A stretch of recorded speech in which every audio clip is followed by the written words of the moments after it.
वंदे मातरम। नमस्कार, जय श्री राम।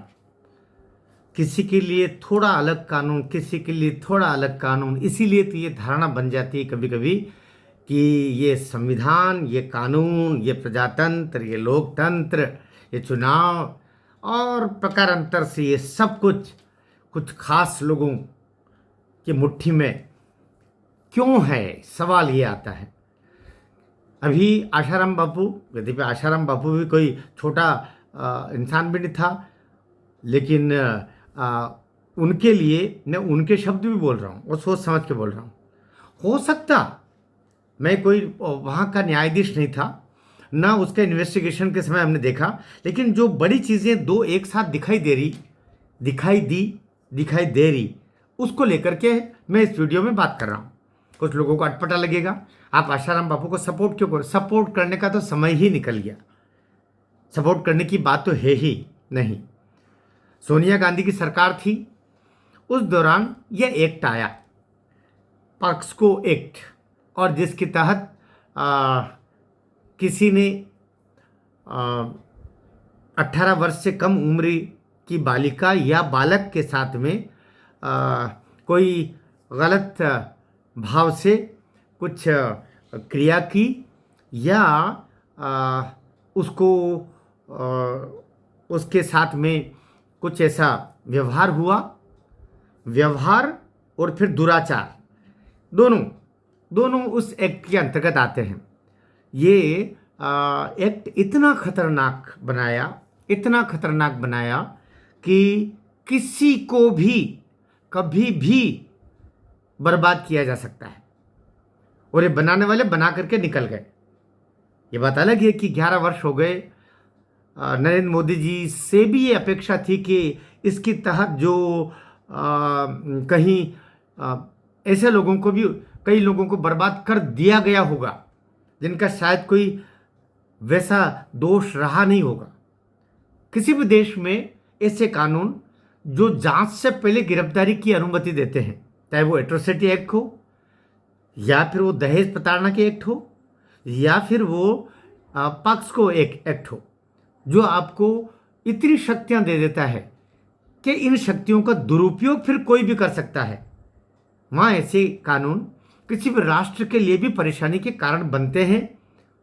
आप जब 2047 में वैश्विक स्थिति पर विकसित राष्ट्र बनाने की कल्पना कर रहे हैं, अच्छी बात है, लेकिन वहाँ पर ये कानून आपको बहुत बड़ी परेशानियाँ खड़ी करने के कार्य करेंगे। उससे पहले इन पर पूरा रिव्यू चाहिए।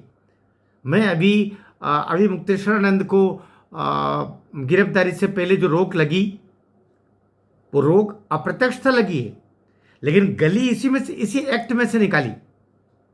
माननीय उच्च न्यायालय के न्यायाधीश महोदय ने ये कहा कि इसका जो अगली तारीख जो भी रखा 21 अक्टूबर, और इसका निर्णय होने से पहले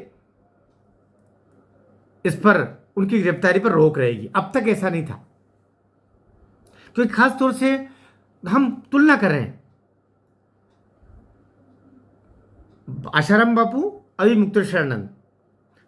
किसी के प्रति सहानुभूति नहीं है, किसी के प्रति हम सद्भाव भी नहीं रखते हैं, दुर्भाव भी नहीं रख रहे हैं, केवल कानूनी पहलू पर बात कर रहे हैं, जो करना ही चाहिए। दोनों की तुलना कर रहे हैं। आशाराम बापू के साथ में एक लड़की ने, जो उसके माता पिता भी उनके अनुयायी थे, और वो निरंतर आते जाते रहते थे।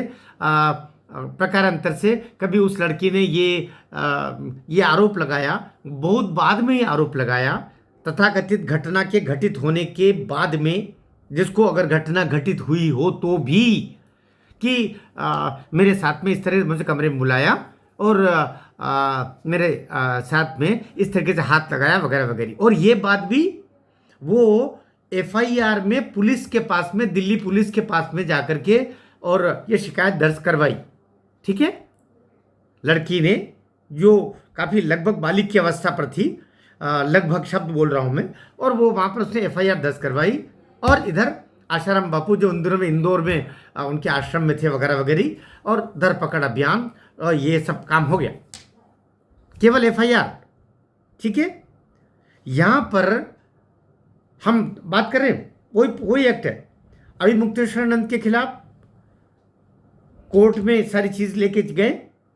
दो जो बटुक या बच्चे जिन्होंने बाकायदा संविधान की धारा 164 के तहत जज के सम्मुख बयान दिए, एफआईआर की बात की छोड़िए, जज के सम्मुख बयान दिए, वीडियो में बयान दर्ज, जज के सम्मुख 164 के तहत बयान दिए। उसके बाद में जज ने कहा कि एफआईआर दर्ज करो, एफआईआर भी दर्ज हो गई। लेकिन एफआईआर दर्ज होने के इतने इतने दिनों के बाद में भी फिर वो केस वहाँ पर जाता है, फिर वहाँ से ट्रायल कोर्ट से या वो पाक्सो का जो कोर्ट है वहाँ से वो चला गया हाई कोर्ट में।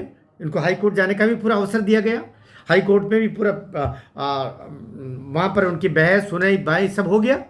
और वहाँ पर जज से वो जज ने वो कहा कि मैं कैलवा दिया शब्द नहीं बोल रहा हूँ, जज ने कहा कि जब तक इसका निर्णय नहीं हो जाता तब तक गिरफ्तारी पर रोक रहेगी। अग्रिम जमानत नहीं हुई है, मैं ये बिल्कुल नहीं बोल रहा हूँ कि उनकी एंटीसिपेटरी हो गई है, अग्रिम जमानत हो गई है, लेकिन कहीं ना कहीं दोनों केसेस में ये अंतर आया। तो क्या पॉक्सो एक्ट में परिवर्तन हो गया कि जांच पांच बाद में होगी, पहले गिरफ्तारी होगी बयान के आधार पर ही? क्यों नहीं हो रहा? तो फिर वो आशाराम बापू के साथ ऐसा क्यों हुआ? तो मैं इस एक्ट की तरफदारी नहीं कर रहा हूं। इस एक्ट में बहुत लेकुनाज है, बहुत कमियां हैं जिसके तहत किसी को भी बर्बाद किया जा सकता है, बड़ी से बड़ी तोप को। और ये तोपें ही आ रही है। या तो एक्ट में आप ठीक करें या कोर्ट ही अब वो डायरेक्शन दे कि इसमें कमियां हैं, इसको ठीक किया जाए। मैंने इसलिए सवाल उठाया। मेरे सवाल से आपकी सहमति हो, बिना आशाराम की सपोर्ट किए, बिना अभी मुक्तेश्वरानंद के सपोर्ट किए, बिना इन दोनों के प्रति दुर्भावना रखे भी हमें इस एक्ट पर बात करनी है। आवाज़ उठाइए, वीडियो पर कमेंट भी कीजिएगा, शेयर भी कीजिएगा और जिम्मेदार लोगों तक मेरा वीडियो पहुंचाइएगा। भारत माता की जय।